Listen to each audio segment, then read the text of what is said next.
नमस्कार, प्रणाम। मैं हूं स्नेहलता और आज हम बात करने जा रहे हैं नॉर्थ ईस्ट दिल्ली, उत्तरी पूर्वी दिल्ली, सबसे घनी आबादी वाला क्षेत्र। 10 विधानसभाएं आती हैं, 24 लाख से ज्यादा मतदाता आते हैं और ऐसे क्षेत्र से बीजेपी ने 7 लोकसभा सीट में सिर्फ एक सीट पे अपने कैंडिडेट को दोबारा मौका दिया है। क्या वजह है, क्या है कहानी, कितना कैंपेन, किसकी हार जीत, कितना पानी, ये पता लगाने के लिए हमारे साथ इस वक्त मनोज तिवारी हैं। मैं स्नेहलता और मेरे साथ रविकांत सवालों का सिलसिला शुरू करने वाले हैं। मनोज तिवारी, बहुत बहुत स्वागत है आपका। तीसरी बार आप हैट्रिक की बहुत जोरदार तैयारी कर रहे हैं और लगातार आप लोग 400 पार की चर्चा कर रहे हैं, 7 सीट जीतने की चर्चा कर रहे हैं तीसरी बार। जयराम रमेश के लेकिन कॉन्फिडेंस को आप लोग नहीं देख रहे हैं।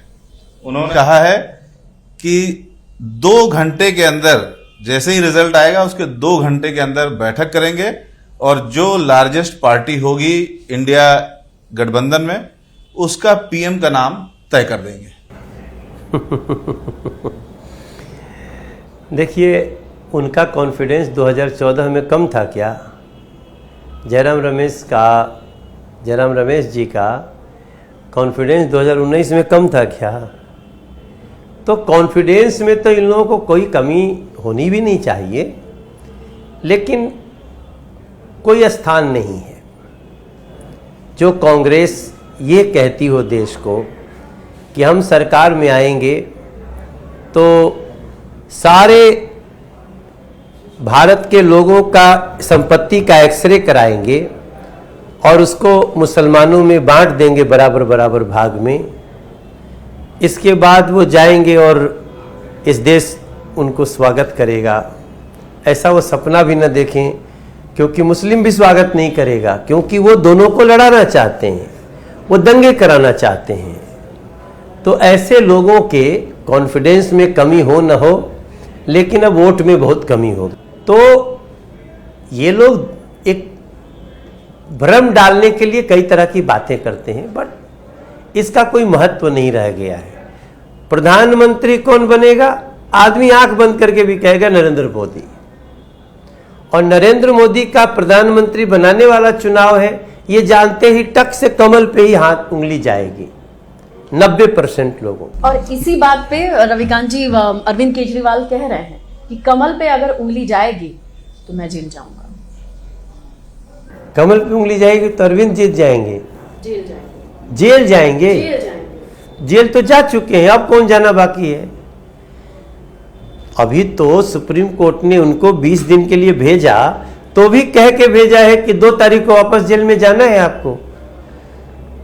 तो सुप्रीम कोर्ट जेल भेज रही है, इस चुनाव में कहां से जेल जाने न जाने की बात है? जेल से निकलने पर जो एक आम चर्चा होती है कि उनको सिंपैथी मिलेगी, और निकलते ही इतना तो आप मानेंगे कि बहुत दहाड़ करके उन्होंने स्पीच दी। क्या वो सिंपैथी मिलेगी, आपको लग रहा है? कल दहाड़ने आए थे हमारे क्षेत्र में अरविंद केजरीवाल जी। मुश्किल से 100-150 लोग थे, एक ही जगह खड़े हो गए, आगे बढ़ नहीं रहे थे। जाम लगा था, बहुत लोगों को परेशानियां आने जाने वाले लोगों को हुई। और जिस मार्केट से यात्रा थी, सारे भजनपुरा मार्केट के दुकानदारों ने अपना शटर बंद कर दिया, बाजारी बंद कर दी। मैं प्रताड़ित हूं, मुझे जेल में भेज दिया गया, देखिए मुझे बेल मिल गई है। इन सब से जो सिंपैथी की एक संभावना होती है, उस सिंपैथी को आप कैसे देख रहे हैं? बहुत नाटक देख लिया दिल्ली ने अरविंद केजरीवाल जी का। सिंपैथी का ड्रामा, विक्टिम कार्ड खेलना, अब पक गए हैं। अब अरविंद केजरीवाल को देख के दिल्ली को गुस्सा आता है। ऊपर से महिला को घर में पिटाई करा के भद्द पिटवा ली अपनी। अरविंद केजरीवाल इस समय दिल्ली के लोगों के गुस्सा के कारण है। घरों में पानी नहीं, सड़कें टूटी हैं, पानी जल जमाव से भरे हैं, बुजुर्गों का पेंशन बंद है, गरीबों का राशन कार्ड नहीं बन रहा है, पूरी दिल्ली में प्रदूषण का वातावरण है। ऐसे में अरविंद केजरीवाल से कोई क्या सिंपैथी ऐसे रखे? में आप कैसे चुनाव प्रचार कर रहे हैं और बीजेपी ने आप पर तीसरी बार कैसे भरोसा जताया? इसी दिल्ली के लोग भी वही, अब नहीं, सबके हम तो- मोटा मोटी समझ नहीं आता है ना कि सांसद क्या करता है, विधायक क्या करता है, पार्षद नहीं, क्या करता है। लोगों वो तो को अपनी समझ में आ कंडीशन रहा को है। देख के ही कहते हैं कि बिल्कुल। हमारी गली गंदी है, जिसका आप जिक्र कर रहे हैं हमारी हवा खराब है, और ऐसी ही खराब हवा में हम किसको चुने? लोगों को पता है कि दो चाबी है, एक केंद्र की, एक राज्य की।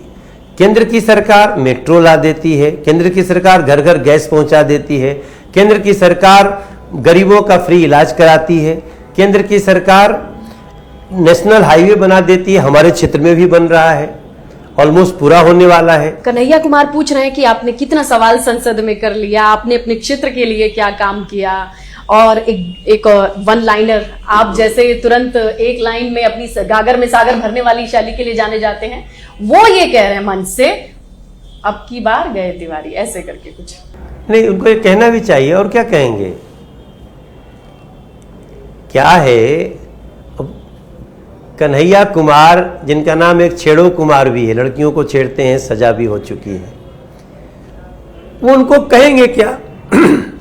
उनको तो दिन रात मनोज तिवारी, मनोज तिवारी, मनोज तिवारी। कि आपने पिटवा दिया है गुंडों को, उसके साथ उनको पिटवा दिया है, और वो हम बड़ी काहे को परेशान पिटवाने हैं। जाएं? और ये बहुत बड़ा सवाल वो आप पे उठा रहे हैं, आप बता दीजिए, क्या पता शांति वो मिले। हमको तो लगता है वो खुद ही अटैक करवाए हैं। 1000 बार जो सवाल आपसे होता है, कन्हैया का भी एक हम इंटरव्यू देख रहे थे, उसमें वो बहुत ही फूहश शब्दों वाला एक गाना कोई बोल रहे थे कि मनोज तिवारी तो ऐसा गाना गाते हैं।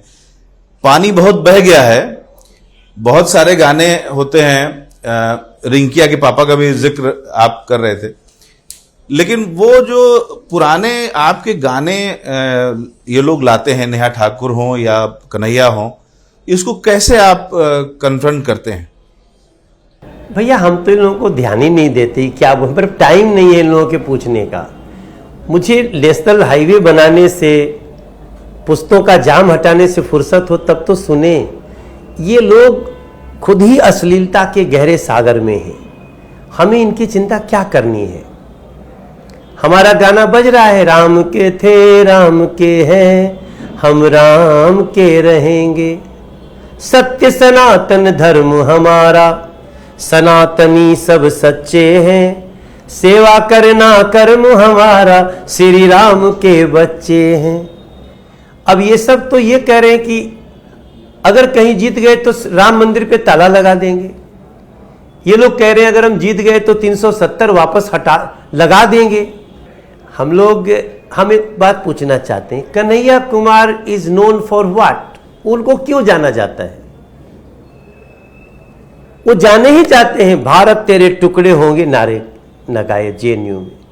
वो कह रहे हैं कि हम लगातार बेल में हैं और अभी तक चार्ज फ्रेम ही नहीं किया गया है। हाँ, तो बेल में हैं, और बेल देते समय जज ने यह भी कहा है कि ये एंटी नेशनल व्यक्ति है, इसको जल्दी से इसको रोकना पड़ेगा, नहीं तो ये देश के लिए बहुत बड़ा खतरा बनेगा। जब छत्तीसगढ़ में हमारे जवान शहीद हुए तो ये सब जश्न मना रहे थे।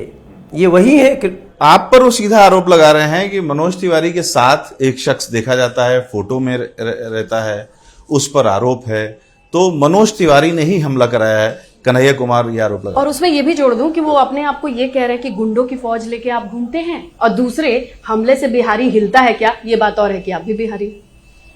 देखिए, पहले तो मैं कभी भी किसी पर अटैक करने का समर्थक नहीं, मैं इस तरह का विचार ही नहीं रखता। ये विचार उन लोगों का है जिसने अटैक किया, उसने वीडियो जारी कर दिया है कि इन्होंने भारत की सेना को गाली दिया, इसलिए हम इनके बदला ले रहे हैं। वो तो बहुत कुछ कह रहे हैं, इन्होंने भारत तेरे टुकड़े हुए कहा, इसलिए हम इन पे हमला किए। तो उनका अपना दावा है। रही बात दूसरी कि जिसने अटैक किया वो क्या किया? उसने हाथ चलाया, हो सकता है गाल तक पहुंचा हो या नहीं पहुंचा हो, जो भी हो, धोखे से माला पहनाने के। हाँ, माला पहनाने के। उन लोगों ने उसका क्या किया है? उसके सर में करीब 11-12 टाके पड़े हैं, उनको पकड़ करके मारा, हाथ पैर भी तोड़ दिया। गुंडा कौन है? अगर आपको एक तो अटैक करना ठीक नहीं है, अगर अटैक किया तो आपको उसको पुलिस को दे देना चाहिए था पकड़ के। गुंडागर्दी तो उन लोगों ने दिखाया है कि उन लड़कों को बहुत बुरी तरह मारा इन लोगों ने। तो ये उनका कैरेक्टर है। हम नहीं चाहते, गुस्सा में है लोग, लेकिन मैं चाहता हूं कि कानून को हाथ में न ले कोई। उनको ये देश की कोर्ट सजा देगी। ऐसे देशद्रोही आरोप में जो हैं वो बच नहीं पाएंगे। कितना आप उनको महत्व दे रहे हैं? आपसे सीधा मुकाबला है उनका, फाइट में है वो। हमारे प्रोग्राम में आप कभी कैमरा लगा दीजिए, मैं अगर 40 मिनट बोलता हूं तो 40 मिनट में मुश्किल से 5 मिनट इनकी चर्चा करता हूं। अभी तक कांग्रेस के हैं कन्हैया कुमार, लेकिन केजरीवाल उनकी ओर आए नहीं प्रचार करने के लिए। सोमनाथ भारती से मुलाकात क्या लगता है कि कुछ कोऑर्डिनेशन में कमी है? देखिए, ये गठबंधन सिर्फ राहुल गांधी और अरविंद केजरीवाल का है। नीचे पूरी गायब है, कांग्रेस भी गायब है, आम आदमी पार्टी के कार्यकर्ता भी गायब है, क्योंकि उनको सबसे बड़ा धोखा हुआ है। कांग्रेस को गरियाते गरियाते अरविंद केजरीवाल मिल गए और अरविंद केजरीवाल को दूर रहो कहते कहते राहुल गांधी मिल गए। तो दोनों के कार्यकर्ता अब जमीन पे भारतीय जनता पार्टी के साथ। कार्यक्रम खत्म करने का बेहद दबाव है, स्नेहलता खत्म करें, लेकिन आपके जोशीले गीत से ही खत्म होना बेहतर होगा। नहीं, हमारा तो देखिए, हम एक गाना आजकल बहुत चल रहा है और उस गाने का बोल है कि भारत हर्षा कर बोला, रंगना है बसंती चोला, सड़क बनेगी पुल बन रहा, हो रहा बम बम भोला, भारत हर्षा कर बोला, रंगना है भगवा चोला। विपक्षी खातिर एक गीत गए, कौन नहीं बच्ची? छोड़ा, विपक्षी खातिर, विपक्ष खातिर एक थे। विपक्ष खातिर गाना हमनी के पास नहीं हो सकेला, कहें कि अब यहां से दिल्ली यही समय है, सही समय है। आपको एक बात बता दें, पूर्व सूचना आपको दे दें कि गई आम आदमी पार्टी और कांग्रेस अब प्रधानमंत्री बनाएगी दिल्ली की 7 सीट देकर के दिल्ली की जनता, और 6 महीना बाद चुनाव होगा। अब डबल इंजन देगी नरेंद्र मोदी जी को। सभा में भी विधानसभा का चुनाव कर ले रहे हैं। अगले मुख्यमंत्री की कुर्सी अगर बीजेपी जीतती है तो उस पर काबिज करने के लिए नहीं, अगर हम नहीं कहेंगे तो कंफ्यूजन होगा, क्योंकि 2 चाबी में से एक चाबी 25 साल से भाजपा के पास तो दिल्ली का चेहरा बीजेपी की ओर से 25 चुनाव के आप होंगे। जय श्री राम। नेता की खासियत यह है कि दूरदर्शिता और मौजूदा इस सियासी गर्मी के बीच मेहनत और ये पसीना, रविकांत जी, रंग किसका लाएगा?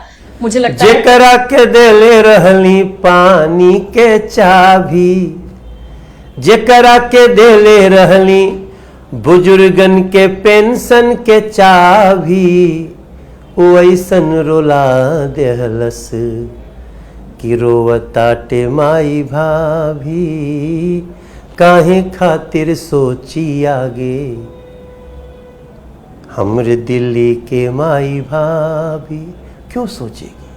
अब सिर्फ सोचेगी कमल निशान खातिर निकली बहिनिया, कमल निशान खातिर बनी अब कहानियां। हर दिल्ली में डबल इंजन के आई पर भाभी, और कमल के बटन दबावे खातिर निकली बहिन भाभी। अब ऐसा होगा। बहुत बहुत धन्यवाद मनोज तिवारी। बड़ी खुशियों का हो गया मुहूर्त है। एक बार और हमें मोदी की जरूरत।